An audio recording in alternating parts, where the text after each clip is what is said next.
following episode of Dave's Video Graveyard contains spoilers and naughty words. Listener discretion is advised.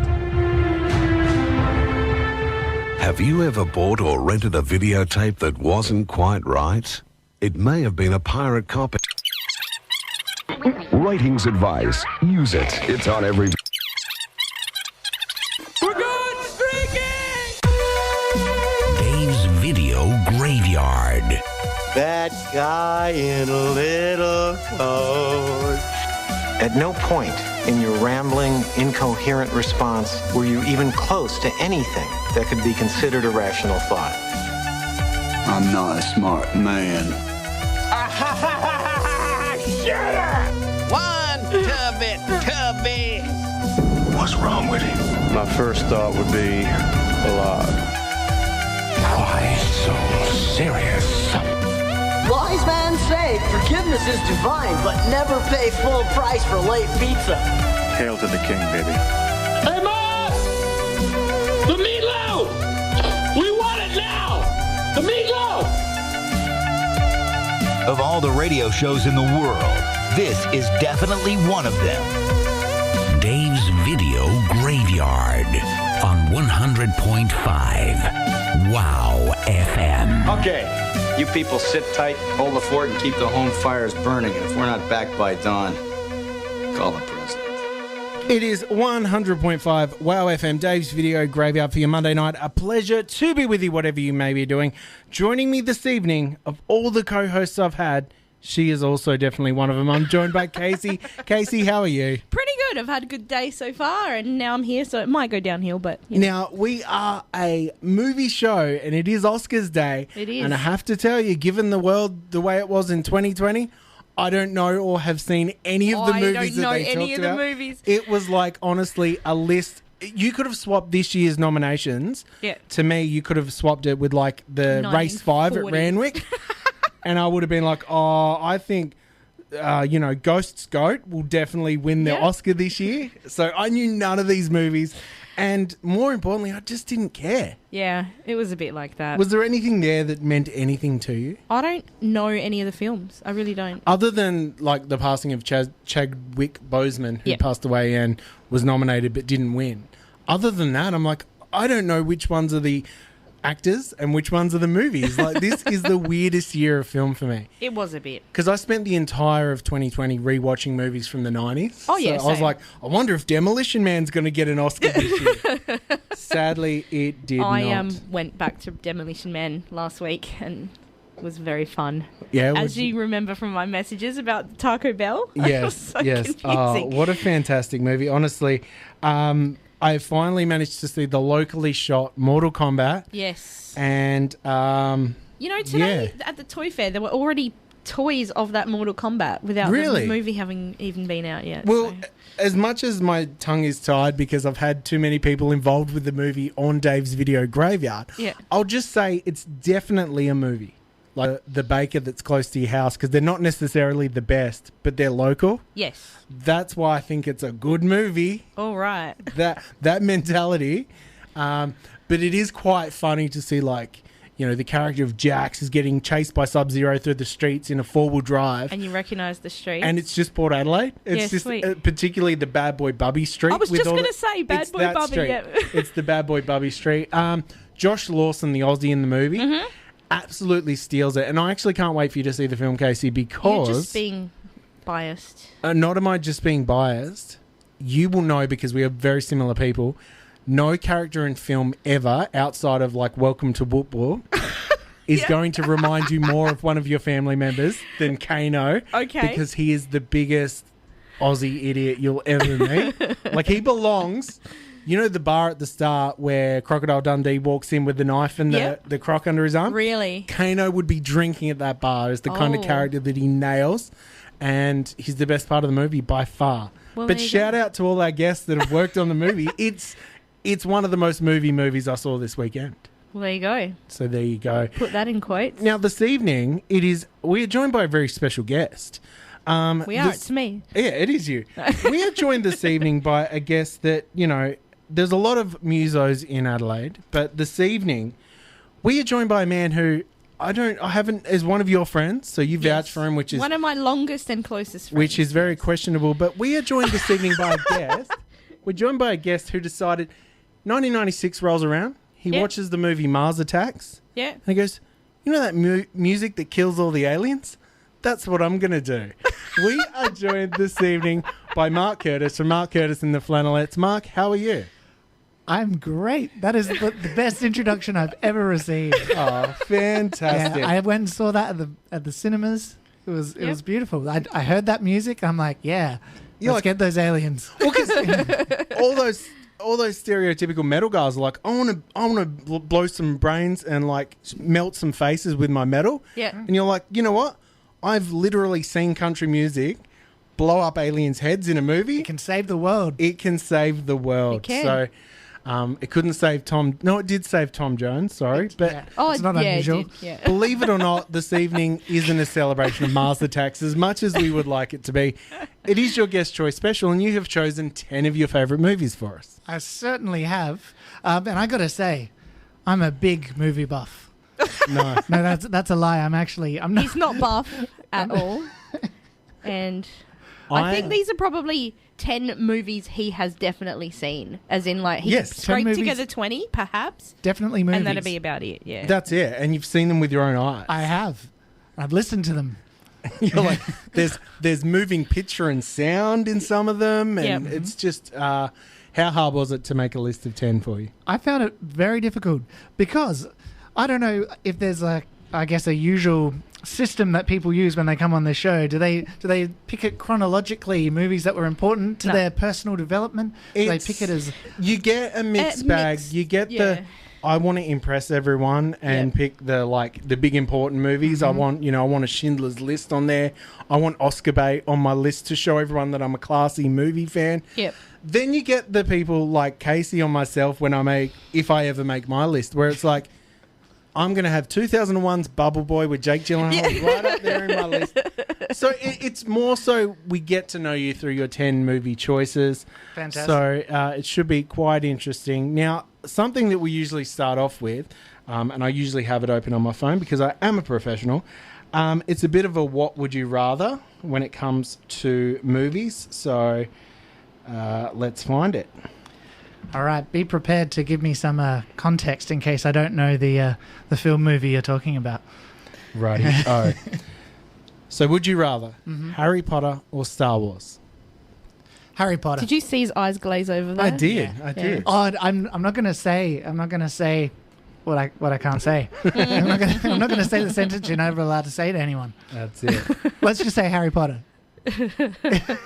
Dare I ask if you've seen either of the franchises, or we'll move right along? Breaking Bad or Game of Thrones? Game of Thrones. Nice, because of the boobs? Yeah. That's good answer. Salma Hayek or Salma Hayek? Salma Hayek. Oh, he got it. He got it. Got it right. in one. Wow. Lord of the Rings or Back to the Future? Back to the Future. Good answer. Good answer. Brad Pitt or Leonardo DiCaprio? Leo. Good Any answer. day of the week. You know, Brad's winning that one by a lot, and that shocks me. Yeah. Because typically the mindset of some of these is you pick Brad or Leo from your favourite role that they're in. And so everyone's been getting Brad lately, which is quite upsetting because Leo's a diverse man. He looks like a skin-coloured Kermit the Frog. What? Right. And this is this idea I have. He was a heartthrob in the 90s, right? Particularly the late 90s with Titanic, Romeo plus Juliet, which sucks. What's Eating Gilbert Grape? What's Eating Gilbert Grape? Yes, Artie is one of the best characters on here. He's my reason I picked Match him. in the gas tank. So, it's quite funny because I've forgotten what I was saying, as you can tell. So just laugh as if I said it. Oh. No, it's really weird because... He's a Kermit the Frog. No, that's right. Yeah. He was a heartthrob, and I feel like he was like, much like Zac Efron's doing at the moment, where everyone's like, he's just a heartthrob, he's not a good actor. Yeah. And so Leo really leaned into the dad bod, and he's like, yep, I'm going to look like a skin-coloured Kermit the Frog, which he does, 100% now. And now everyone's going, wow, what an incredible actor, because he's not the heartthrob anymore. He needs the mushroom cut back. I want him to bring it back from Romeo plus Juliet. I feel like he's been tackling the tough roles forever. Yeah, he has. He's not scared to get his hands dirty with a bit of acting. A bit of acting, and it makes me think He's a thespian. Makes me think of Tropic Thunder when I think of Gilbert Grape. But moving right along, Shawshank Redemption or Stand By Me. A little bit of a spoiler. Ooh, no thought whatsoever to that one. They're both great, but yeah, Stand By Me. Edward Scissorhands or The Nightmare Before Christmas. Ooh, that's hard. You need stripy sleeves to answer this one. I want Edward. Edward, nice. Johnny Depp or Gene Wilder? It's a trick question. Yeah. I'm going to be controversial here. Say Johnny Depp. Oh, one of those. He's one of those. I'm not proud. Arnold Schwarzenegger or Sylvester Stallone? Arnie. Good answer, good answer. The Witches or Matilda? Which Witches? 1993's The Witches. Okay. Angelica Houston, that terrifying movie. Yeah, it's so scary. Yeah, in that case, Matilda. Nice. Well, good, because I was actually going to ask, because you're leaning into that, like the acoustic blues and country, I was going to ask you to play Send Me On My Way from Matilda. Yeah, okay. Let's do it. I just think of Matilda when I hear that song. I don't know who it's by or nothing. It's just Matilda. Rusted Root. Yeah. All right. That song's a banger. The Lost Boys or Interview with a Vampire? Interview with a Vampire. You pick the frilly ones. Batman or Spider-Man? And it doesn't matter Spider-Man. what. Okay, cool. Deadpool or Harlequin? Deadpool. Aggro or Cheese TV? Now, this is a tough one. Yeah, you'll have to leave if you get this one. Separates the men from the boys, this one. Yeah. I'm going to have to go with what I watched I just wish you left. Like, I'm going to have to go. I cannot answer that. See you later. Sorry, your answer. It's Cheese TV. Good answer. Okay, that's fine. It has to be. I feel you can't hate anyone no matter what they answer. I like to get the... Because Aggro to me is an institution that we love. But Cheese TV is like Nintendo 64, Tarzo's, Pogs. That's all. Yeah. It's like an embodiment. Whereas You've overanalyzed this so much. Yeah. Pizza or burgers? Burgers, round meals. And do you like chicken or beef? I was veggie for a long time, so it's controversial. Okay, beef, that's fine. Beef. No, that's fine. I hate beef. Friends or Seinfeld? Seinfeld. Good answer. Does anyone ever pick Friends? Yeah. We need a better screening process on the front door here. Now, the final question in the ideas.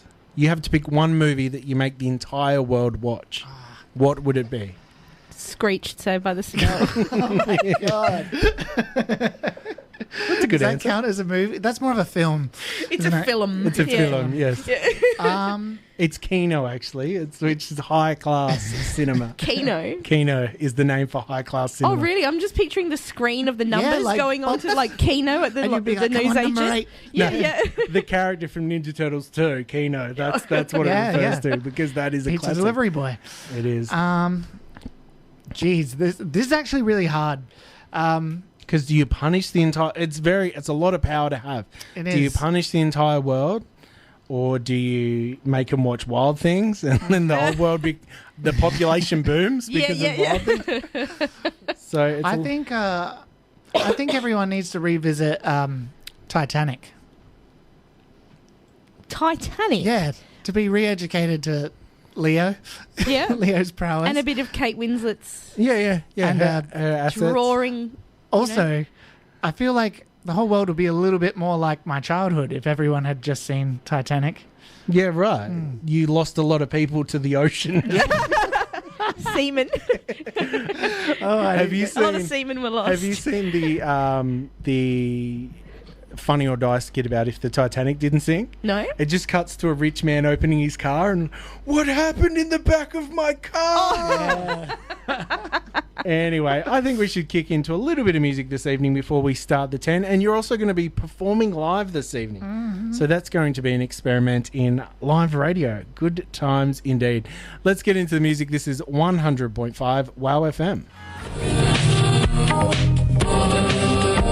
But I think that the music was a little loud.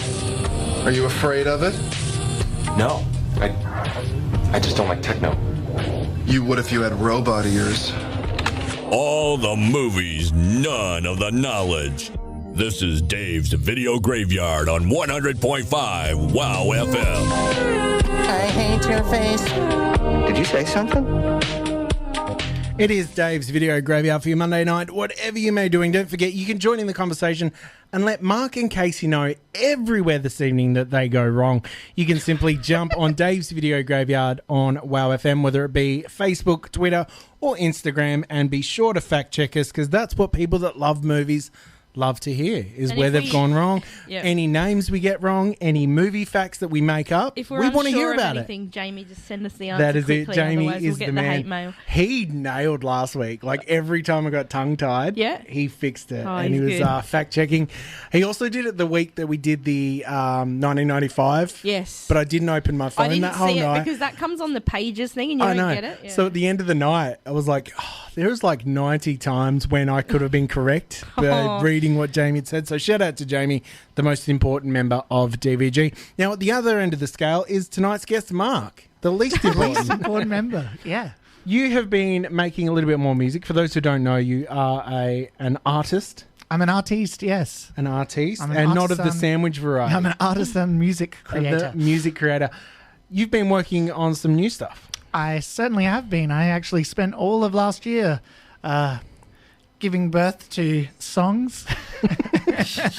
Tell you what, it's a nice visual. I like it.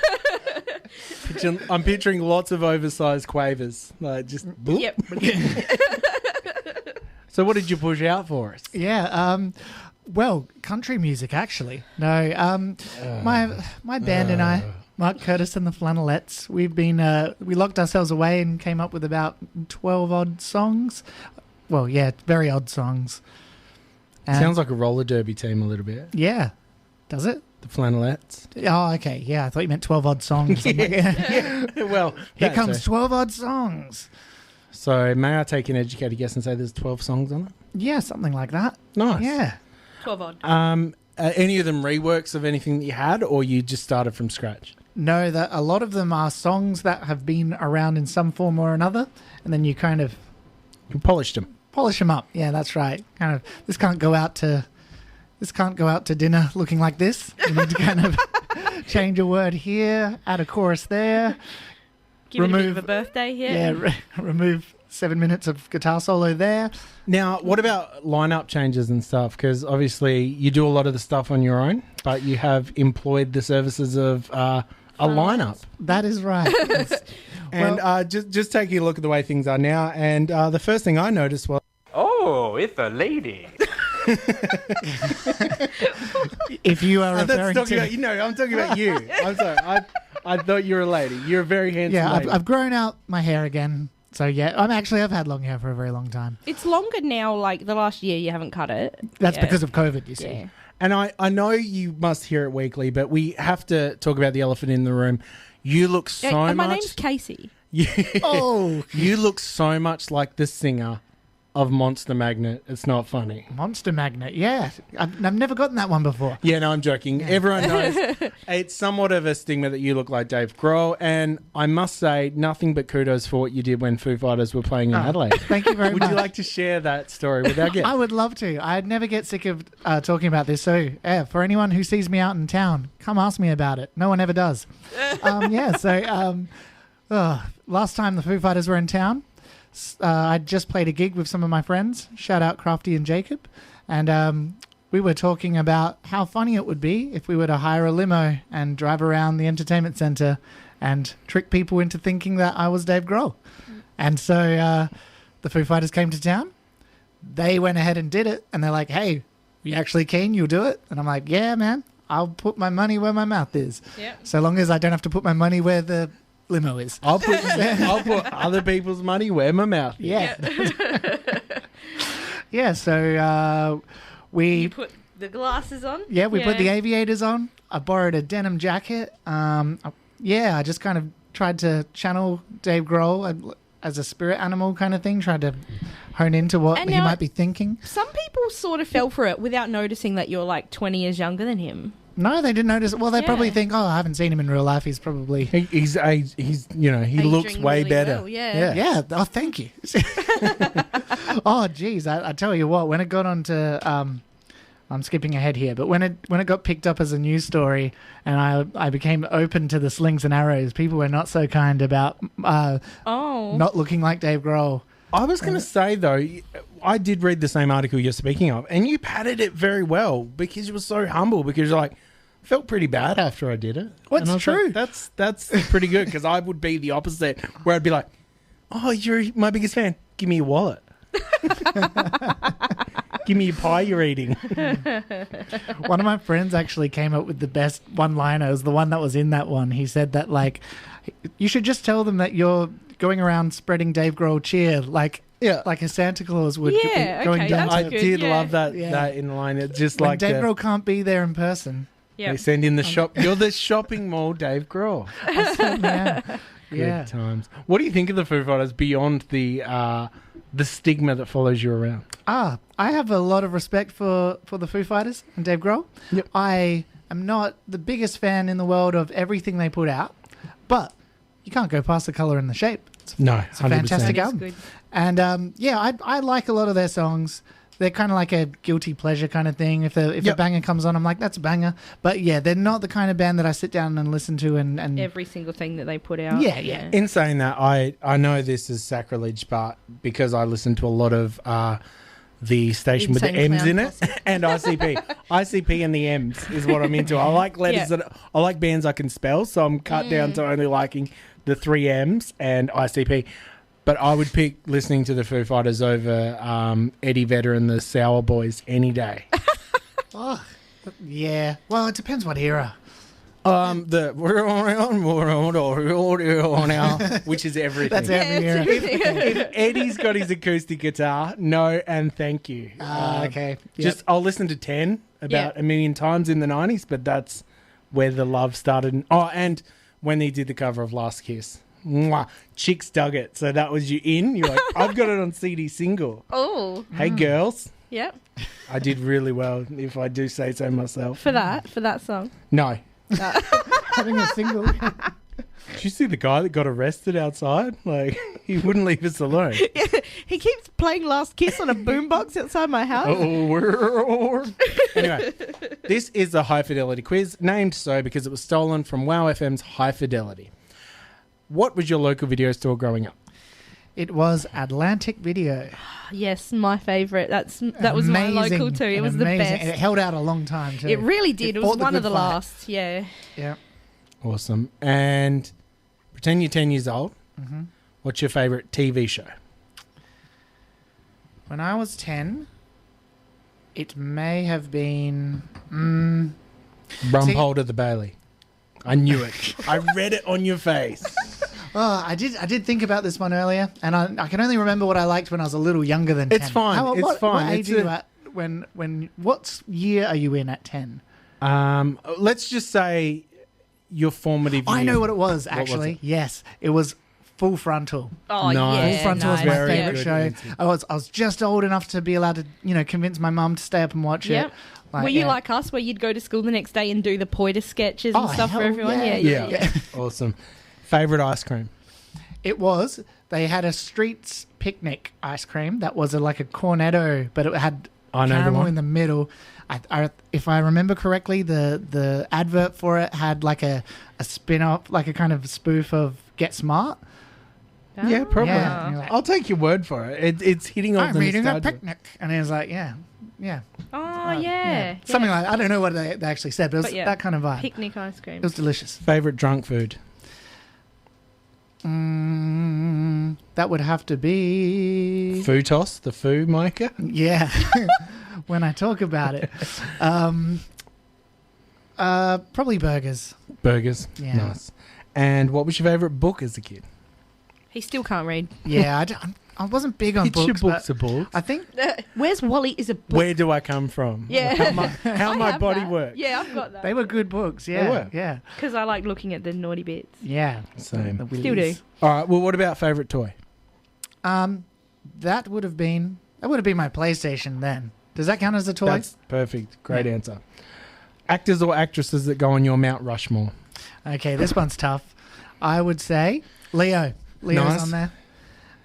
It's just 4 Arties from Gilbert Grape, isn't it? And a grasshopper at the end of it. Bruce Lee. Bruce Lee has to be on there. Whoopi Goldberg. I love Whoopi Goldberg. Who doesn't? Oh. Yep, let's put Whoopi on there. Whoopi's on there. All right. It's a weird mix.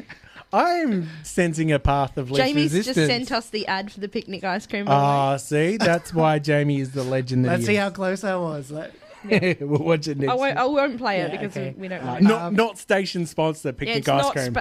Not brought to you. Yeah, by- I don't know who's like how many presidents are on Mount Rushmore? 4. Oh man.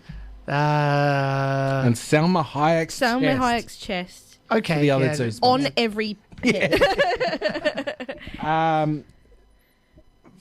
Would you prefer to watch a movie at home or at the cinema?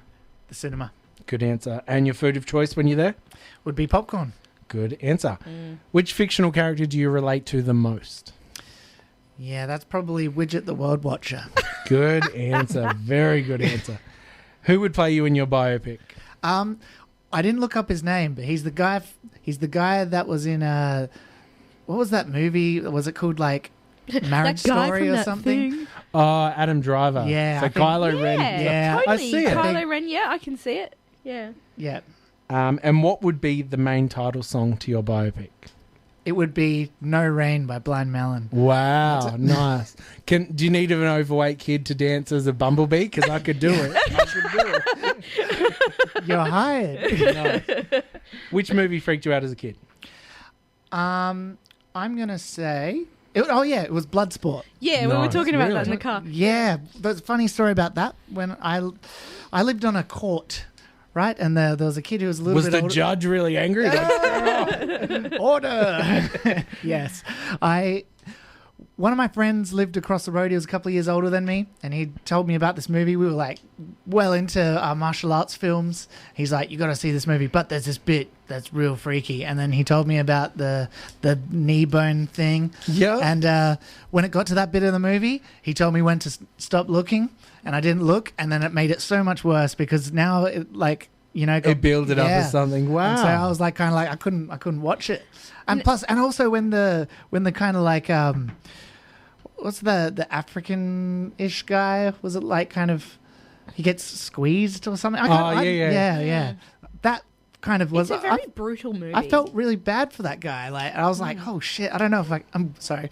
I was like, oh geez, I don't know if I can handle this. So. I don't know if you were in the class, but do you remember at high school when Mr. Murphy showed us a video of a fight with that actually happening? No.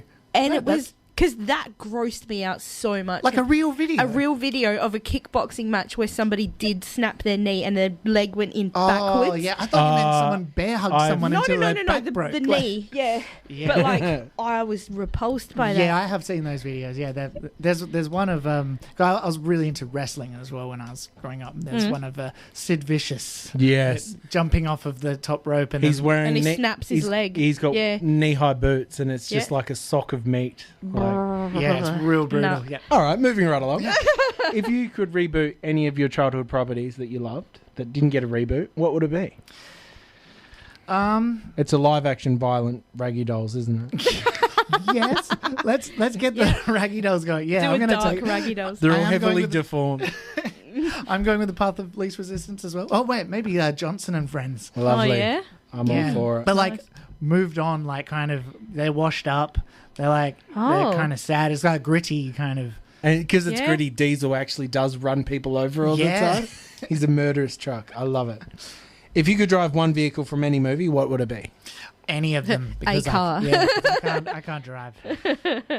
And if you could add your favourite fictional character to any film, who would it be and what would you choose? You know, we've had Beetlejuice put in Schindler's List. It's the sky's the limit with this one. Well, let's go with the genie from Aladdin. Needs to be put into which movie? Wishmaster. You could You could put Johnson from Johnson and Friends in Lion King in the elephant graveyard, and it's just his decaying body in the background. That would be good. Pretty dark. And I think Genie needs to go into. Let's put him into a different movie. Let's put him into, like, I don't know, Space Jam. Love it. Yeah. That would be a great movie. Yeah. Yeah. Awesome. Yeah, Well, that is the quiz. I think it is time. Let's hear a song, and when we come back, I think it's time for you to put your money where your mouth is and play us a song. Oh. So all your aliens out there listening, make sure you tune out so that your head does not explode into your helmet. This is 100.5 WOW FM.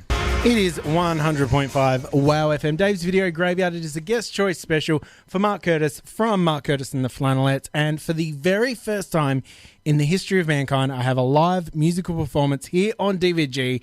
So we have Mark Curtis now with his newest single, Getaway. This is 100.5 WOW FM.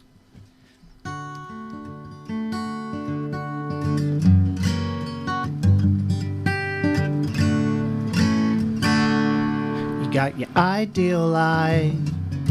You got your 2.5 kids. Got your evening shows. Just be sure to keep your options open so you can ride. It's all the same, with no alarms and no surprises. Green bin day, washing day.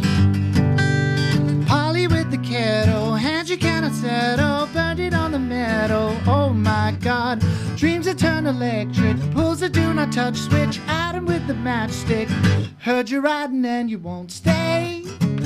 Heard you working on a getaway. I feel it coming when I'm too stoned. Heard you riding on a getaway. So you can ride. It's not my house and wife. It's not my only option. You've only got one life. Forget the baggage and go get the rising. People on the corner, life is as a warn you, nothing like the former. Oh my God, so join the thieves and bandits. Nothing like you planned it. You said the love was gone and I heard you riding and you won't stay. Heard you working on a getaway. I feel it coming when I'm too stoned. I heard you riding on a getaway. Oh, the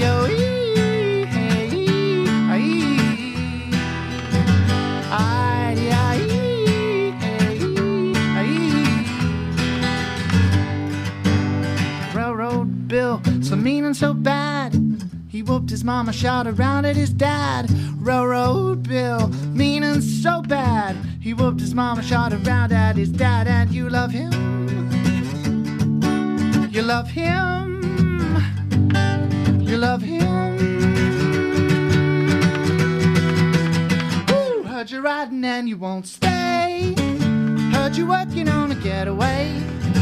I feel it coming when I'm too stoned. Heard you riding on a getaway. I heard you riding and you won't stay. I heard you working on a getaway. I feel it coming when I'm too stoned. I heard you riding on a getaway. Getaway, getaway,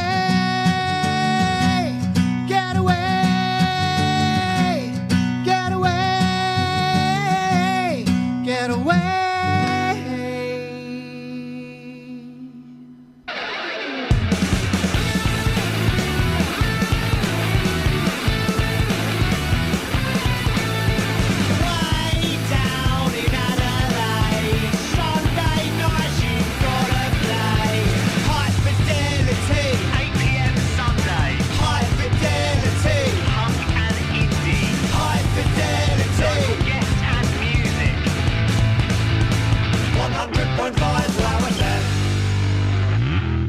Sometimes I don't know what's wrong, and I'm so confused. Sometimes your friends aren't always what you thought they were. Sometimes everyone is too busy to listen to me. And just when you thought no one cares... Hello, Kids Helpline. Hi, I need to talk about something. Sure, tell me about it. Kids Helpline. We care. We listen. Call 1-800-55-1800. Sometimes I don't know what's wrong, and I'm so confused. Sometimes your friends aren't always what you thought they were. Sometimes everyone is too busy to listen to me. And just when you thought no one cares... Hello, Kids Helpline. Hi, I need to talk about something. Sure, tell me about it. Kids Helpline. We care. We listen. Call 1800 55 1800.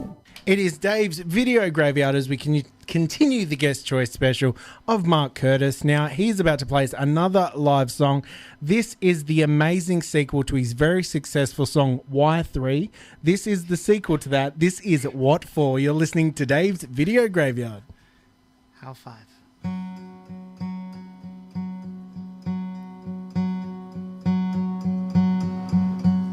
Do you remember the way things looked when you were 5?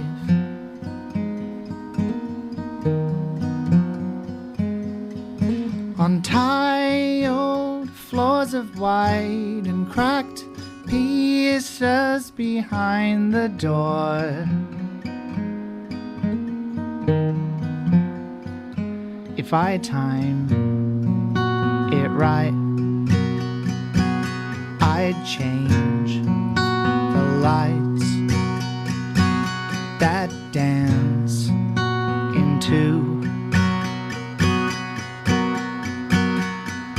the window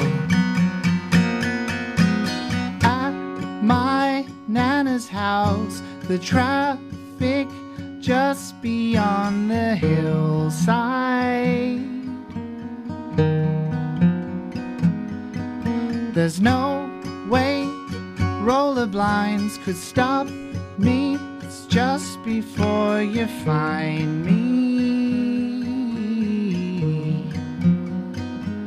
But dreams unfold and closest to won't ever do. Unfold kissed eyes right in front of me.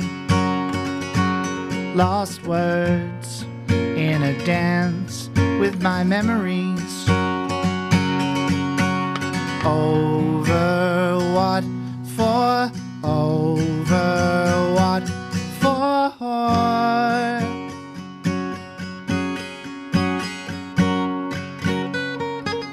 What could ever be the reason you can never be just content or overjoyed with life, just bracing for the winter?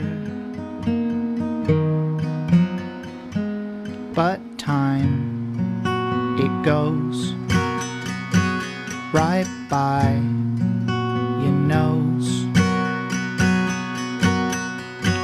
The kids have grown and you're alone. So hold those smiles that you used to see, or bear a grudge for your enemies. Over what for? Over what for?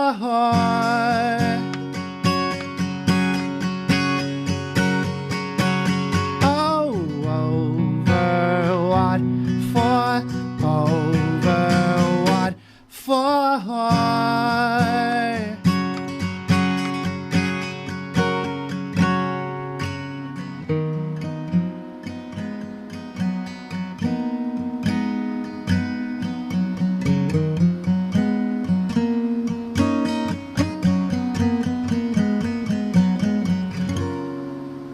You're listening to Dave's Video Graveyard on 100.5 WOWFM. He rode a blazing saddle We've got to protect our phony baloney job, gentlemen. We must do something about this immediately. Immediately. Harumph. I didn't get a harumph out of that guy. Give the governor harumph. Harumph? You watch your ass. All the movies, none of the knowledge. This is Dave's Video Graveyard on 100.5 WOW FM. It is 100.5 WOW FM, Dave's Video Graveyard, as we continue the guest choice special of Mark Curtis from Mark Curtis and the Flannelettes. And I have to say, in the 4 years that this show has been running, that is straight up the best acoustic performance that we have had on the show. Thank you so much, man. That really means a lot. Any of the performances have topped what you've done here tonight, and thank you so much for doing that. I'm not surprised. Let me be honest about it. I'm sure that that's the best that you've had on the show. Oh, I'm very humble too.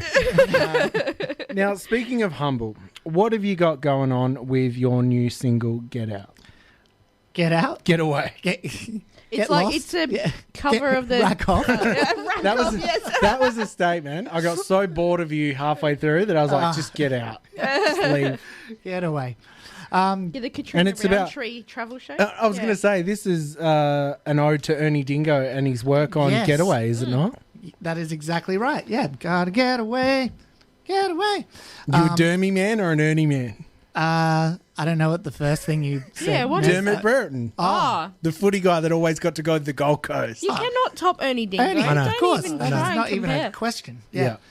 Sorry, so Getaway. Yes, so Getaway is the newest single from my band, Mark Curtis and the Flannelettes. Of course, I wouldn't be slumming it in here if I wasn't, spruiking my wares. So, yeah, I'm just happy to have it out. We worked on it for a long time last year, and now I'm doing the promotional tour. Nice. Come visit. How can people find you? Well, if they are tech savvy and have access to... No, it's available on Spotify and Bandcamp and Apple Music. Everything's free these days. Like, I couldn't charge for it if I tried. Winamx, yeah. You can download it on Kazaa, Audio Galaxy, and Napster. It comes with a free Trojan horse virus. Have you heard, actually, I wanted to talk about one of the collaborations I did find on Audio Galaxy of yours. It said Mark Curtis and the Flannelettes _num_Linkin Park /Slipknot. What was that like working? Yeah, that's a little known song that they put out. Yeah. But I actually made it. Yeah. And then put it out. Yeah, that was a marketing scheme. Before I decided to just go legit and just drop a single and come on radio stations and talk about it. And I'm a huge fan of also your other bit of work, which was Down with the Sickness, Disturbed / Mark Curtis and the Flannelettes / Korn / Linkin Park. Mm-hmm. So Live.exe. Live.exe. You got a lot of hits with that particular track. I'm going to say that song was so hot, my laptop exploded. No, of course. And you played a gig last night supporting everything you got going on. How did that go? Yeah, it's all such a whirlwind. I'm like, oh, what, last night? Yeah, that's right. We were at the Wheat Sheaf Hotel last night. It was great. We played with Ren and the Restless Few. There was people there. It was fun. All the elements of a great night. Yeah, I cannot complain. There was beers of high percentage alcohol. Drink responsibly. Yes, which I did. I had one of them. What's next? You specifically picked one. What do you got coming up? Right now, we're kind of other than this show. I'm actually going to be playing for what is it? Tasting Australia. Nice. I think it is. Which I have to have a look at what date it is. We can talk about it later in the show. That's fine. Let's get into your movie choices because we only have an hour left because we've dragged our feet. But I think we can start with this one. This is 100.5 WOWFM. Are you going to the prom? I don't. I think proms Because are I thought maybe dumb. we could go together. Oh, you're gonna go with like a bunch of people, or yeah? You want like a designated driver? Right? No. I mean, you and me. We could go together. Do birds suddenly When I was 16 years old, I fell in love. Oh no! I was. Ow! We got a bleeder! Are you okay, Ted?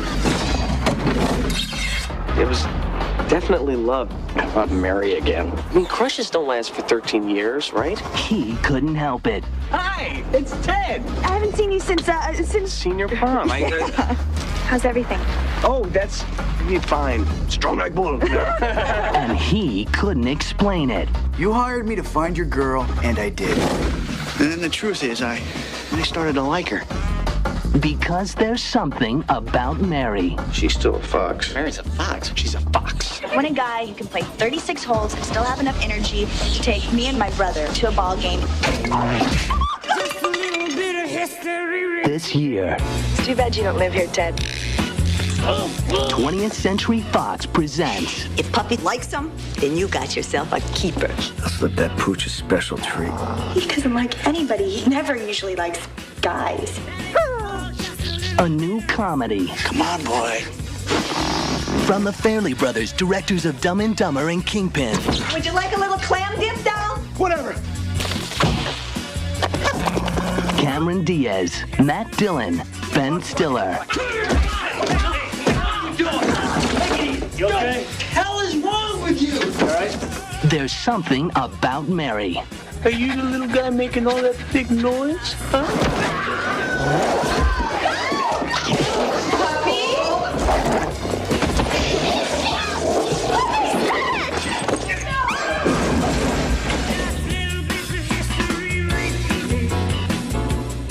It is Dave's Video Graveyard. Now, travel back to 1998. The Farrelly brothers, who are now known for making Black Book, the award-winning Oscar film, they made one of the funniest films of all time. I still think of this every time I see someone wearing earpods. Oh, yeah. Have you seen my baseball? We are talking about Something About Mary, chosen by Mark Curtis, tonight's guest. Why did you pick this movie? Well, firstly, because it's absolutely hilarious. It is. But it's also just one of those movies where it's kind of like a family favourite. You know, I've got fond memories of watching it with my mum and my sister, and then talking about it at school, and then watching it with my school friends, and watching it. We've watched it before. We've watched it before, yeah. It's comfort food. It is comfort food. Yeah. It really is. And funnily enough, like you think about the Farrelly brothers and the comedy that they churned out in the 90s, it was absolute non-stop gold. Yeah, it was. Right up until, I reckon, maybe even Shallow Hal was perhaps. No, Me, Myself and Irene was after that as well. So yeah, and then they had Stuck on You, which that was when Stuck it started on You to was, get a bit... I don't like Greg Kinnear because his face just makes me want to smash it with a hammer. But this movie was peak. It put... Because... At the time, I only knew Ben Stiller from Happy Gilmore as the evil orderly. Oh, and he was great in that. He was so good in this. You go to sleep. I still have vivid memories of when this came out. He did the rounds on like all the talk shows. And it was back when you couldn't see extra clips of the movies. You could only see extra clips when they did them on talk shows. He actually did the fly scene. Like the zipping up of the fly scene on Conan, and I was crying with laughter just at that scene. Wasn't allowed to go see it at the pictures. How'd you get the beams above the frame? Wasn't allowed to go see it at the cinema, but still somehow managed to with one of my older cousins. And this movie, it ages well, but it would not get made now. The thing I love about it is just how many layers there are in it. There's obviously there's this right in your face stupid jokes, but there's so much like wordplay and just silly kind of just throwaway jokes that like you go back and go, oh, what did he say then? I'm not going to use any names, but two of my best friends were huge fans of this movie. And when we're going through high school, one of them said, you know, ever since watching that movie, there's always something I've done before I've gone out on a date that I got from this movie. Oh, okay. And it's always helped. Doesn't want him to succeed. It's actually not a good idea to do it. And there was these like two trains of thoughts. Think two bogan boys my age, like we're 17-year-olds. Picture them filling two chalkboards with like writing like, you know, A Beautiful Mind and like Goodwill Hunting style thing to both show their points of argument about the littlest element of this film. I so often think about this movie when I think about whatever happened. Remember Lee Mack, the comedian that was in Mouse Hunt? Yep. I always think about him because he's Tucker in this. Tucker, and it's just that scene with the crutches. And it's one of those comedy moments where it goes to a point where it's not funny anymore.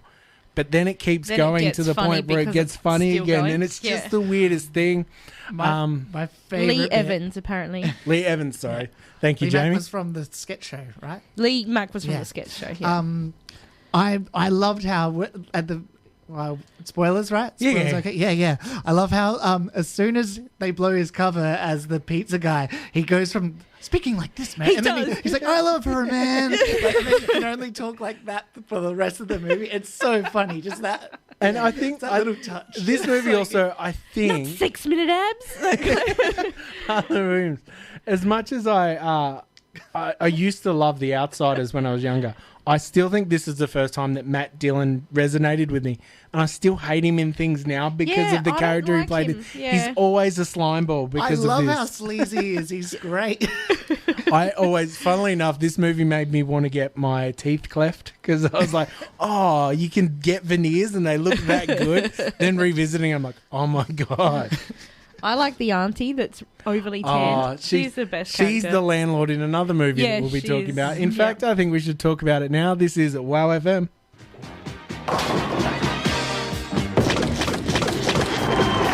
From the idiots that brung you Dumb and Dumber. You wouldn't happen to have a Phillips head screwdriver, would you? He's the man with the rubber hand. Oh, creepy. He's the Amish kid with the golden arm. Whoa!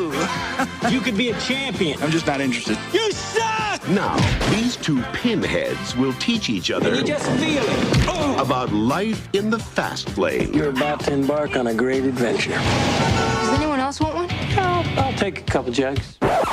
Mugs. Woody Harrelson. What have you been doing all these years? Drinking. Randy Quaid. This is pretty good fun for only $2.99 a minute. Vanessa Angel. Get your hands off me! And Big Bad Bill Murray. On July 26th. Watch the door.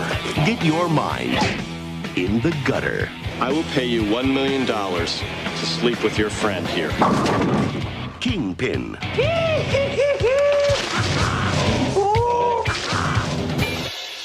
Are you still drinking? No. I don't. That's behind me now. Why are you buying? It is Dave's Video Graveyard. It's time to talk about another Farrelly Brothers classic. We're talking about Kingpin, starring Woody Harrelson, the ever amazing Bill Murray, and everyone's favourite vacation character. Oh. We are talking about crazy Randy Quaid before he was full.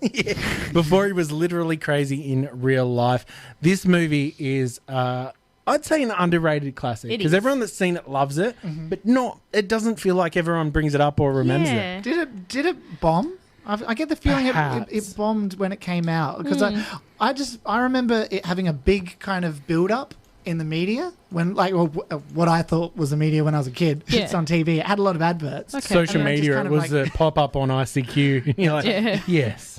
But yeah, I just remember it was released and then you never heard about it and then all of a sudden it was kind of like in the bargain bins or like getting shown at like 12 o'clock at night.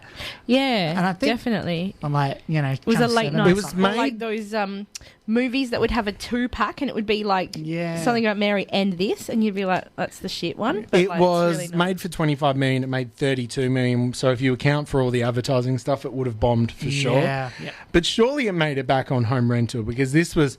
In my group of friends, this was one of those go-to comedy movies. Like, I just spoke off air. The scene with the bull is one of the greatest scenes of all time. So many really fantastic jokes.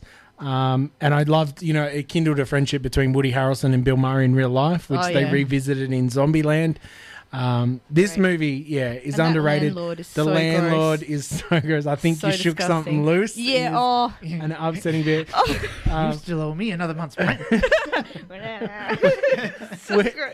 We're talking about a movie where one of the opening line is, "Hey, do you get sick if you drink your pee, even if it's your own?" I think you can. Oh wow! Well, Jamie's just chimed in that the actress in Kingpin was supposed to be Xena, but had to pull out. Yes, she got sick. Really? Remember we spoke about Xena? Yeah.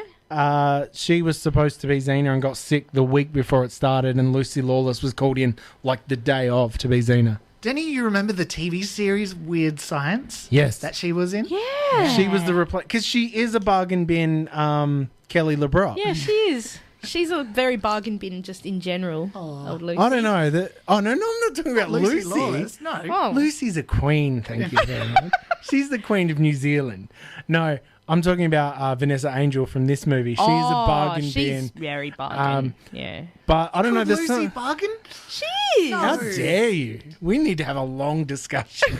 You're in trouble, Casey. Go and watch Spartacus, where she's topless, and also I watch haven't Eurotrip, seen that. and you will change your mind. I'm Spartacus. There is... I don't know why it resonated with me. I kind of know why. There's a scene where Woody Harrelson punches her in the boob. And it's some of the most amazing visual comedy because the other one, like pendulums, like he's punching it here and it's like the fist is coming out the other end. Oh, what a movie. And, you know, the movie is, as much as you've got comedy heavyweight that is Bill Murray, I've got to say Quaid holds his own. Randy Quaid is so funny Quaid. in this movie. He's so good. We've got to do the vacation movies on the podcast for sure. Cousin Eddie is a really great. They've just recently showed them all on free-to-air TV, so really? I managed to re-watch Vegas Vacation, which is not as bad as I remember. I liked that, but my favourite was European Vacation for reasons that you'll probably be able to relate to. I can imagine. Yeah. Well, we should move on to one of your next choices because we are definitely burning the time. So let's talk about a movie. Now, if you're a fan of the mum from the Vacation movies, you are going to love this next movie. No, you're not. Look, I told you, I don't want you all coming up here to see me. I don't care what you tell me, okay? I'm trying to get through this, and you're just making it harder. You think you're the only one doing time, Derek? You think I'm not in here with you? He was his mother's hope. He's gone. You don't know the world your children are living in. His father's legacy. It's everywhere I look now. What? This affirmative black shit. The white man marches on! See this? That means not welcome. And his brother's hero. I trust you, Derek. Drop your weapon! Derek, no! Oh, there is a All that anger, all that hate. Has anything you've done made your life better?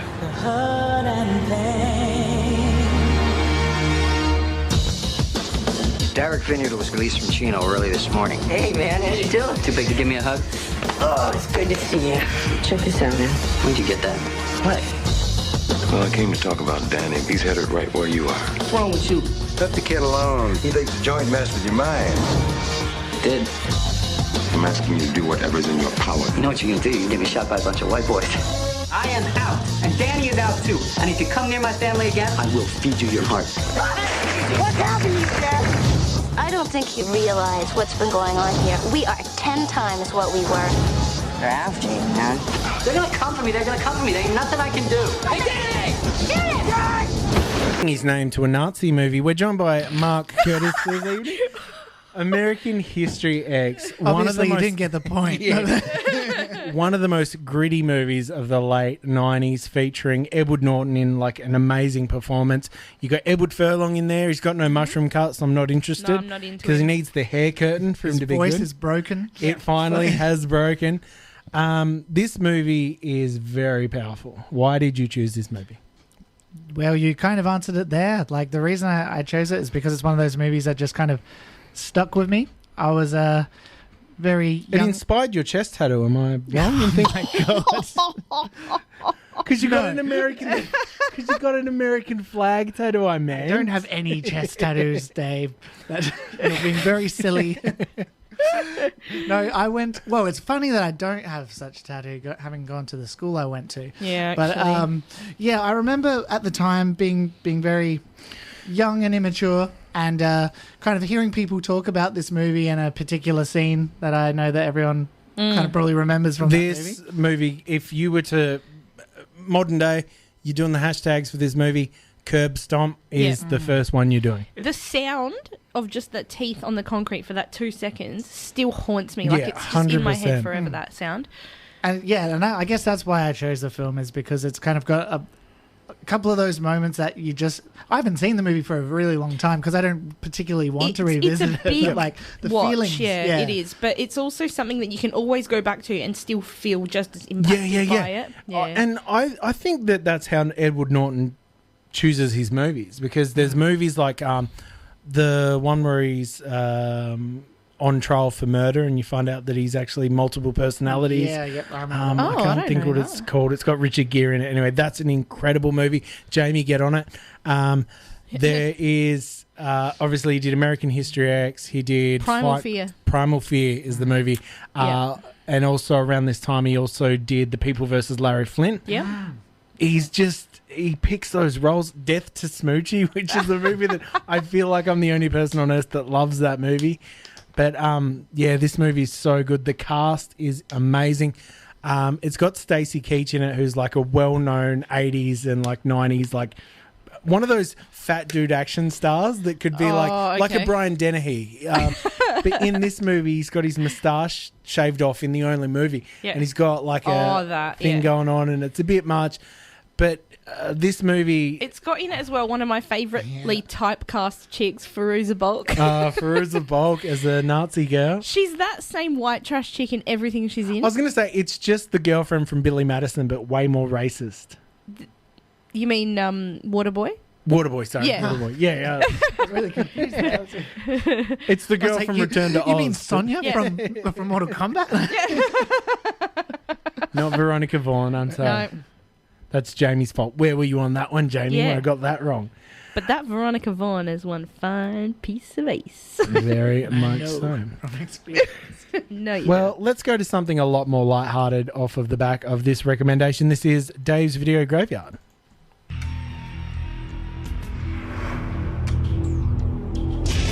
People once believed that when someone dies, a crow carries their soul to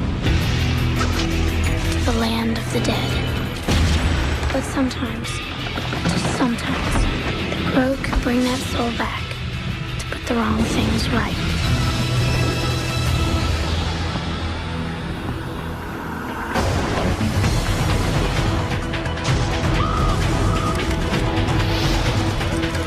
You're all going to die. Is that gasoline I smell?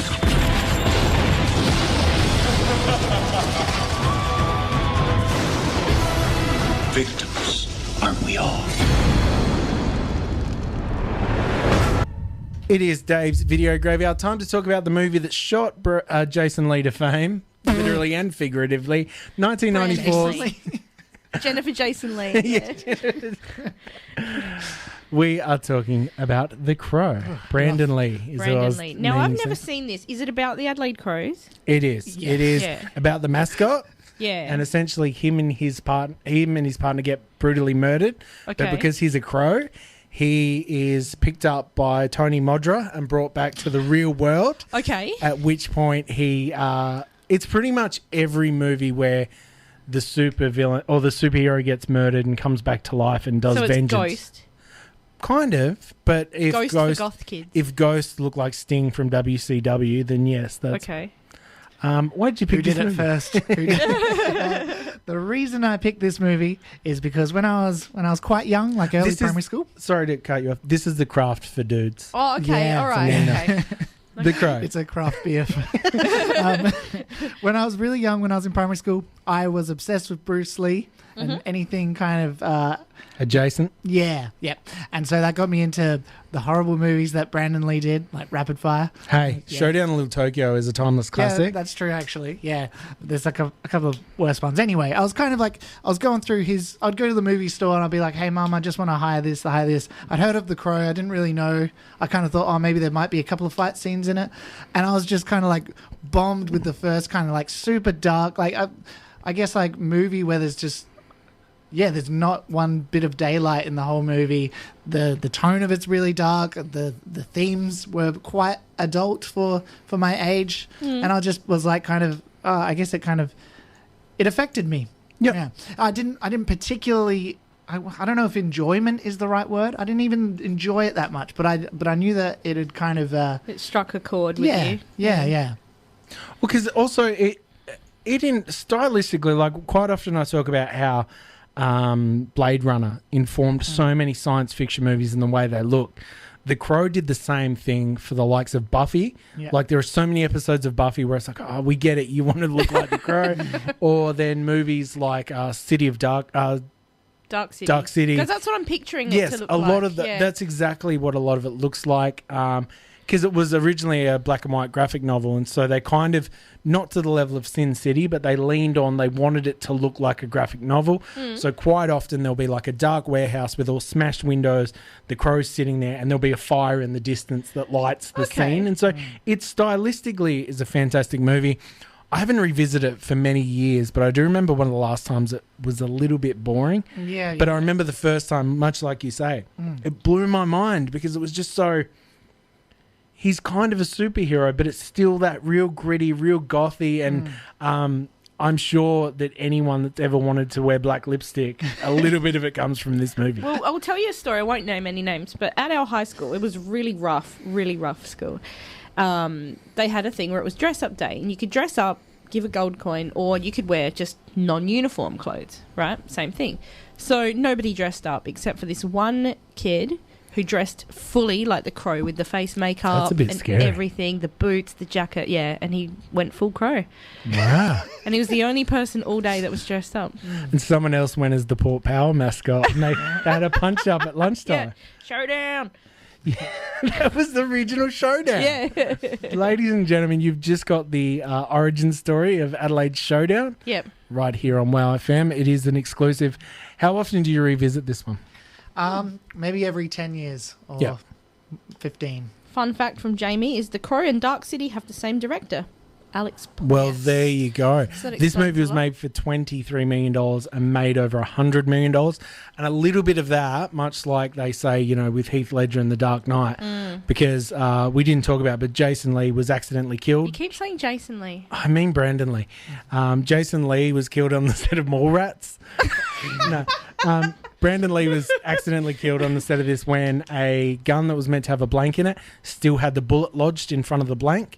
So when I feel so bad for the character actor that pulled the trigger. Yeah. When he shot him with a blank, it made the bullet come out, which There's hit a him lot in of that conspiracy theory with the curse Chinese of- mafia and all Yep. that thing and the curse of the Lees, but Well, let's jump back into the music right now. I think let's hear from a song that's... this one goes out to Brandon. Sorry for getting your name wrong. Where do you live? In the city. Do you have a house? Apartment. Own or rent? Rent. What do you do for a living? Lots of things. Where's your office? I don't have one. How come? I don't need one. Where's your wife? Don't have one. How come? It's a long story. Do you have kids? No, I don't. How come? It's an even longer story. Are you my dad's brother? What's your record for consecutive questions asked? 38. I'm your dad's brother, all right. You have much more hair in your nose than my dad. How nice of you to notice. I'm a kid, that's my job. All the movies, none of the knowledge. This is Dave's Video Graveyard on 100.5 WOWFM. 9 to 5 for my money. It is Dave's Video Graveyard. 1989, one of the greatest comedy classics of all time was released. We are talking about Uncle Buck, a film that if it didn't exist, neither would Home Alone. Really? This is where John Hughes and Met Christopher Macaulay Columbus wrote a movie off the strength of how good he was in that scene we just heard. Well, there you go. Mark Curtis, this is one of your favourite films on your list. Why did you choose it? There's no Nazis in it. That's why. But Mark had a really long crush on John Candy for most of his life. Rightfully so. I used to play in a group called John Candy Revival, actually. That's awesome. Not really. Do you need a mascot? Because I know a guy. This is one of those movies that we taped off of TV. Oh, yeah. Had the That's something today's kids will never understand. No. Yeah. What you just played there, the that would just come on and Uncle Buck would spin there and it would all those ads. Anyway, it was in our family collection. It was just a kind of classic movie that would wheel out on, whenever we needed a laugh and a good time on a Friday night. Yeah. Yeah, definitely. Good memories. My kids, my two youngest kids, hold it in high esteem the way that we did when they were age. Oh, that's great. And it's so good because let's watch Uncle Buck again, and it's so good. My middle son one day will burn the house down making giant pancakes, I'm sure, but still. Do you love a lot of John Candy stuff? I'm not I haven't deep dove. I like what I've seen. Yep. Yeah. Nice. But what about? I don't go way Cool back into the Runnings? 80s stuff. Obviously. Can I change your perspective of Cool Runnings? Because I recently heard something on a podcast and it broke my heart a little bit. Oh, let's hear it.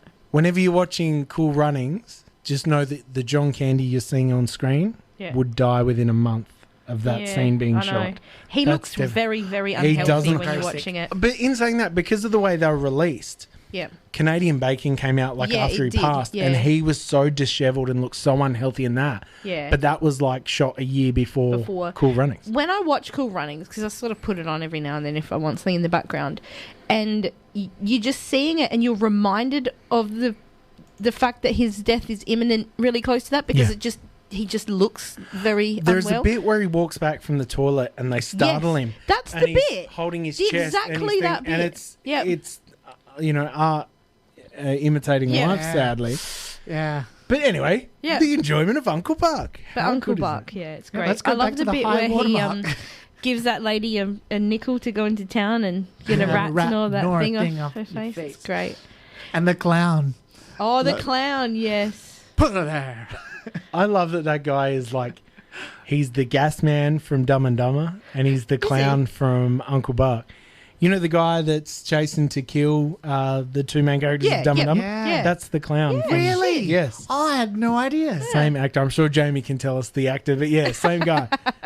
Now, the next movie you've chosen, going back to 1986, written by Stephen King. Amazing movie. It is an absolute timeless classic. And one thing I've got to say about the movie is Stand By Me. This is testament to the fact that you can tell a story amazingly, not leave anything out, and have time and pacing for everything that runs for an hour and a half.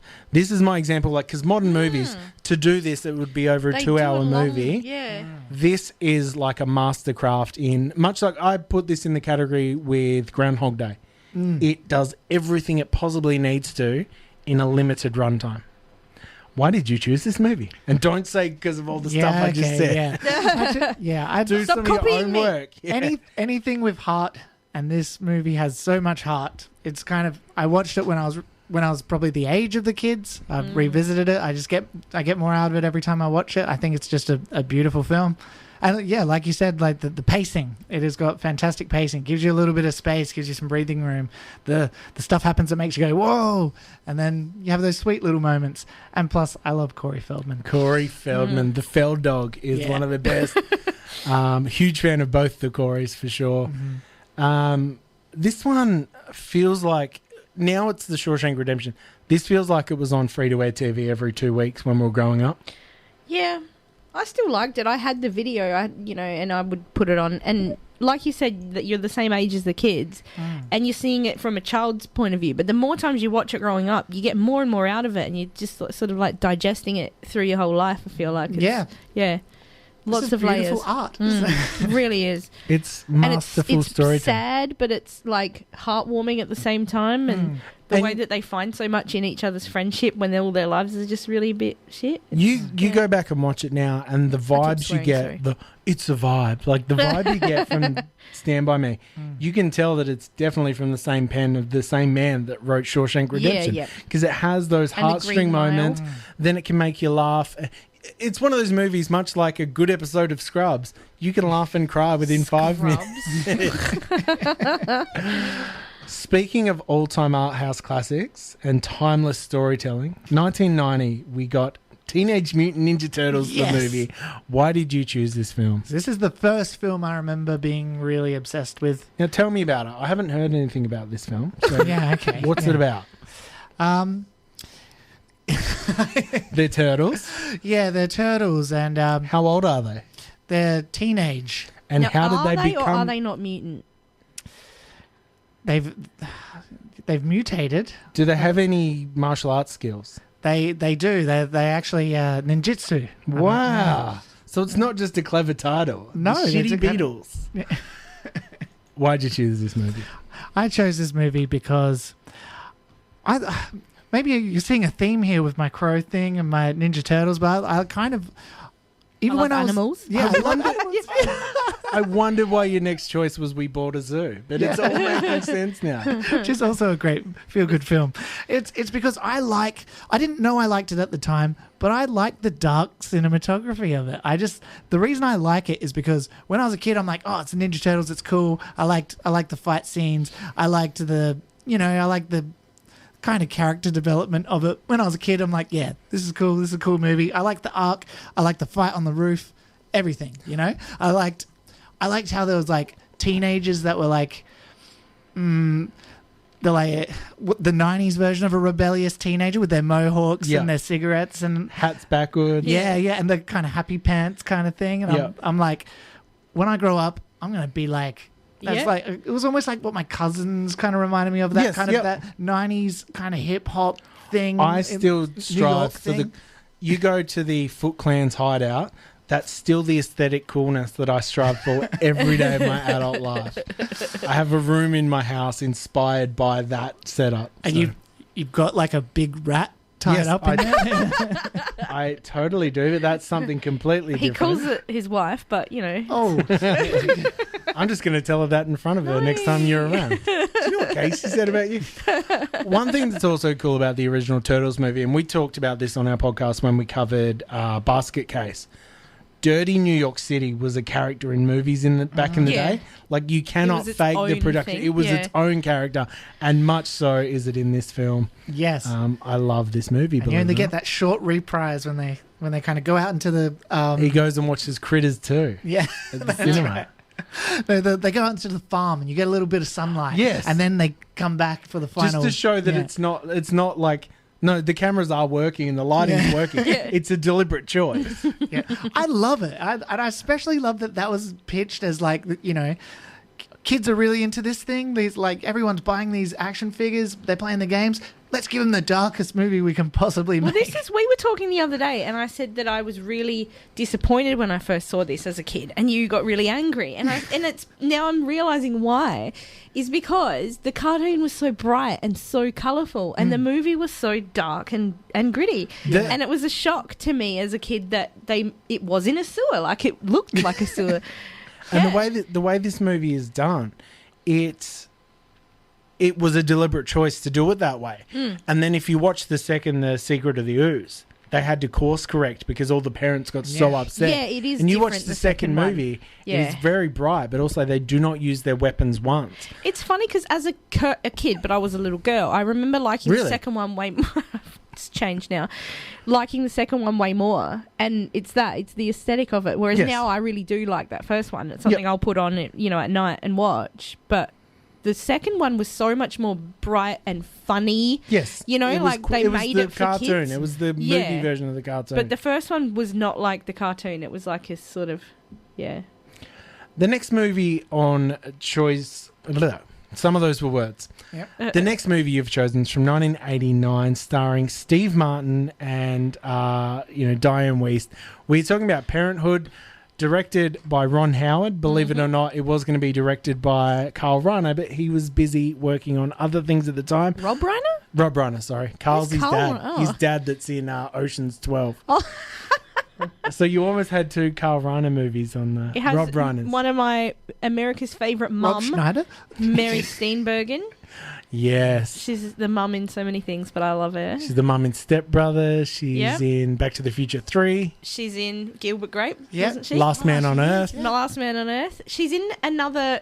Elf. That's what Elf, it is. Yeah. Yeah. She's always Great fantastic. Hollywood mum. She is. And married to Ted Danson. What a cool couple. Yeah. The Buckmans. A Midwestern family all dealing with their lives.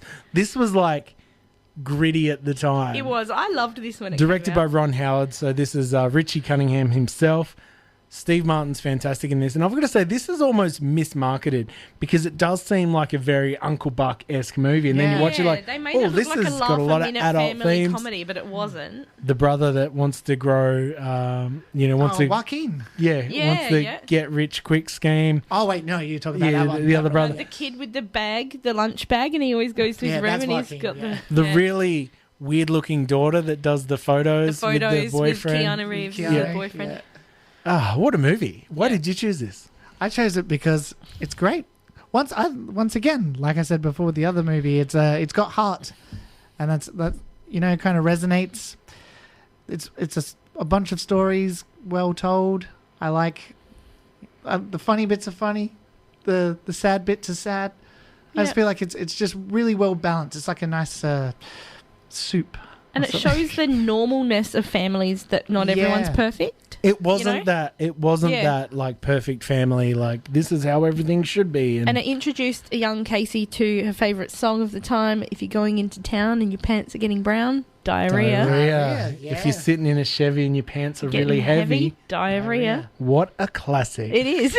Well, on that note, I think it's time for another classic. This is 100.5 WOW FM. Relax, don't do it when you want it. What is this? A center for ants? What? How can we be expected to teach children to learn how to read if they can't even fit inside the building? The center has to be at least 3 times bigger than this.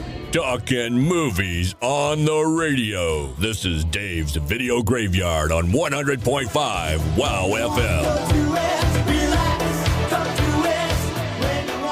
20 minutes left here on DVG with The Emerald Tower. Coming up this evening, the next choice of Mark Curtis from Mark Curtis and the Flannelettes, check him out on social media, is from 2020, the film Another Round, starring Mads Mikkelsen. Why did you choose this movie and what's it about?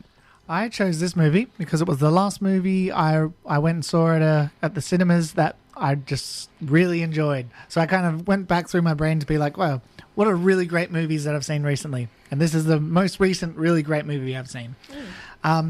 We went to see it not knowing that it was not in English. And so once the subtitles kicked in, we're like, all right, we're in for a foreign film. We're in for a book. Yeah. And an audio-visual book. Yeah. I remember it just being, it's really beautifully shot, great colors, great cinematography, all that kind of thing. It's well paced, and it's what the movie, the concept of the movie is basically a bunch of kind of middle-aged guys, a little bit past their prime. They're struggling a bit in life. Life's getting a bit dull. Things are starting to fall apart. And you're starting to hurt my feelings, but keep going. Yeah. One of them suggests that perhaps all human beings are born with 0.05% less alcohol than they're supposed to have. And therefore, if they were just to drink a little bit every day and go about their daily lives, they'd be that little bit more passionate, that little bit more brave, that little bit more... So this is how I live my life. Please tell me that it doesn't end badly, because... I'm kind of living that experiment right now. Yeah, no spoilers here because Dave hasn't seen the film. I haven't seen it either. Oh, okay. Well, there you go. But yeah, it's great. You can kind of imagine like it kind of starts off really good and then it starts getting a bit more real. Yeah. They kind of start increasing the amount of drinking. Like they start to try and push the experiment to kind of, because they're doing it under the guise of science. Because there is a certain point to which you are... you don't have those hang-ups and anxieties when you had 1 drink or 2 drinks, but then it gets grosser the more drinks you have. So there is that sweet spot. And I think the film deals with that reality really beautifully. It's not heavy-handed, it's not preachy, it's just really well done. All right. Very awesome. enjoyable. No, definitely going to check that one out. Now, your final film this evening is a movie that is from 1999. People forget that it stars Jennifer Aniston because she's such a little part of it. We are talking about Office Space, directed by Mike Judge of Beavis and Butthead Amazing. fame. And Idiocracy. Idiocracy, also another fantastic movie. Why did you pick this film? I chose it because it's just great. It's just one of those movies that you'll find yourself quote it, while you're out talking to people one day, and if their face kind of blanks over, you're like, oh, you haven't seen it? And it's like the best thing in the world introducing it to people because it's just great. Anyone who's got the similar sense of humor to us. Yes. Yeah. It's so funny how, like, in your adult life, so many scenarios from this movie, like, pop up for legit reasons. We've all had that boss that we absolutely hated. I'm that was always need you passive. to go ahead and come in on Sunday. Mr. Brady. And like that, how, he's making Jennifer Aniston wear all those pieces of flair or whatever, and she just doesn't care. She's like, I'm wearing the minimum amount, and it's just like, not good enough. And the guy with his stapler. Yeah. Yeah, Milton with his stapler, which was the original character that Mike Judge made for this movie. Oh, man, there was a few movies that, like, because we around 96 got pay TV, and so it was the best thing ever. There's a few movies where I know that I saw more of the times it was on than not. Like, you know what I mean? Like, you know the way they'd play it like 20 times?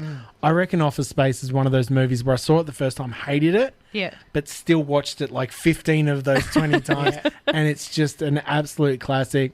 I can hear lines from it at any point of the movie and know where it's at and what's happening, just because. And I often song think when they're smashing up that thing in the field, I love that. Feels good to be a gangster. Ghetto boys. I so often think about this movie whenever I go to someone's house and they live in a subdivide. Yeah. And I always think, I bet the neighbour can hear like the neighbour in Office Space going, what a great movie. Peterman, yes. Do you revisit this one a lot? Yeah. More so than the dark, heavy movies earlier in the list. Whenever I can justify it. Awesome. Well, believe it or not, that is your 10 favourite movies of all time. By the way, that movie needs a sequel. Yes. Or a reboot. Actually, it does. Because it's like, you go watch it and it's like a lot of the technology stuff has gotten out of it. It would be like how they made Clerks 2 and it was still funny because that sort of stuff only grows, you know, you because wouldn't ruin it by doing it again. But this is office work. Yeah, it's the same kind of thing, You could have him like hating a Zoom meeting or hating a conference call. Like, you could update it because of the text. That's a good point. Bureaucracy now. There is, You need to email Mike Judge. Crowdfund that. He's currently working on a Beavis and Butthead reboot, so fantastic. There was one already and it wasn't that It was good. great. Yeah. Did you see it? My brother forced me through some of it. Oh, I loved it. Well, let's play another song and then we'll come back and we'll do our final remarks. This is DVG. It is 100.5 WOWFM, Dave's Video Graveyard. We got 8 minutes left until Krez is in the studio to do the next weather. That is right. There's more weather coming up here on WOW. Very exciting. Plus a whole heap of great music taking you through till midnight tonight. We've just gone through the 10 favourite movies of one Mr. Mark Curtis, of Mark Curtis and the Flannelettes. How hard was making that list? Were there any things that notably that you had to leave off the list? It was very difficult. There's definitely a few honourable mentions, kind of classic movies that I kind of felt, I've got one of that style. It didn't stop me with the Farrelly Brothers, but I mean, I could have put a couple, like, Me, Myself and Irene. Or Dumb What and Dumber. else? What else missed the What else list? missed the list? Maybe, isn't it funny how movies like Happy Gilmore and Billy Madison, like if they did not get thrashed on network TV, they probably might have made the list. I still thrash those movies at my house. Oh, really? Yeah. You inflict that on yourself? Yeah, I love them. We probably watch them every couple of months. Yeah. For years, Just much like the movie Major Pain. Yeah. If Billy Madison or Happy Gilmore's on, it doesn't matter where it's at. I'm there till it finishes. Yeah, same. What are some of your other big childhood movies? So there's all the big ones. So, did you love the Goonies? No. No, good. No. Me neither. Me What else is there? Space Jam? Space Jam? Space Jam, yeah. Went and saw that at the cinema. Awesome. Because I was into basketball as well. You had to be into basketball. I collected the cards. And there was so much like Looney Tunes characters wearing cool clothes, merchandise, backwards hats. But there's a whole thing now where now the 90s is vintage and you can find all those shirts at op shops and stuff and they're like $50 and it's just Daffy Duck with a baseball cap on backwards. I want those Reebok pumps. I was investing in Reebok pumps for a couple of years back there, and then they just got too hard to find and too expensive. So I stopped doing it. Yeah, I saw a shirt on the weekend and I wanted it so badly. It was of the 1997 movie Volcano, but because it was vintage, I could not afford that. Damn. Was it at the... Yes. Yeah. And I was like, dang it, priced out. Because it's funny to have it. Overpriced. Yeah, I agree. Mrs. Doubtfire. Mrs. Doubtfire, nice. That's a great one. That should have made the list. Yep. But, yeah. Jumanji? Not so much. Jumanji, yeah. What else is there? I used to watch like Dennis the Menace a lot. I love those sort of ones. A movie I love. I was really upset because we do a thing on our social media, DVG A or B, where we get our listeners to vote, and it got slaughtered. Yeah, it did. Absolutely slaughtered. What about, were you an edgy teen? What about Fight Club and things like that, or The Matrix? I enjoyed all those movies. I didn't get particularly edgy out by it. Yeah. I was just never super filmy I became more auditory as years went on. Mark was definitely You're a into soundie. music videos. Like, he knows every music video. Let me run you through some of my favourites and see. Enrique Iglesias' Hero. Yeah, I was always struck by the prominent mole on his face in that, and the close-ups of it. Yeah. I was more so struck by Jennifer Love Hewitt and Mickey Rourke in that one. Mickey Rourke. Yeah. What about... But that really tried to tell a tale, that it video. Did. It was a movie. Yeah, it felt like a Robert Rodriguez movie. Girls on Film by Duran Girls Duran. on Film by Duran. That's one that we would both enjoy. Yeah, Late at Night on Rage. Alice Cooper's Poison. That's another one of those ones. Yeah, that's a great movie. Dave used to have a video that he'd taped bits off of TV in certain video clips, and he'd made his own like compilation tape. You're disgusting, Dave. I have never done anything like that. It is for the art of film. That's what we're here celebrating. I was also an art appreciator as a teenager. Nice. I still appreciate it. I made compilation videos too. I just don't download it anymore. Boys, Boys, Boys by Sabrina. Yeah, it's such Boys, a good Boys, song. Boys. Ring My Bell by Tiffany. Oh, There yeah. was something about that music video I love. Anyway, believe it or not, that's all the time we have for this evening. Where can people check out your music, and when are you playing next? I didn't even look that up last time. The next time I'm playing, I believe, is the 8th of May. That will be at Tasting Australia, I believe. Just before your birthday. Just before my birthday. Now, is it a clever title, or do you actually eat part of the ground at that Tasting Australia? We eat part of the ground. Sweet. That's what I pictured. Let's see. I'm just going to double check that is actually correct. While he's doing that, though, you can find Mark on Instagram and Facebook. Just look up Mark Curtis and the Flannelettes. That's right. Yep. And all the streaming services for your music. Wherever you normally procure your musical wares, that's where we're at. That's it. All the tubes, all the hubs. Get into it. This is 100.5 WOWFM. We'll put up all the dates. You can catch our good friend Mark Curtis on our social media, so make sure you check that out. Give us a like. Stick around. The Emerald Tower. Mark, thank you so much. Thank you for having me. Casey, thank you as always.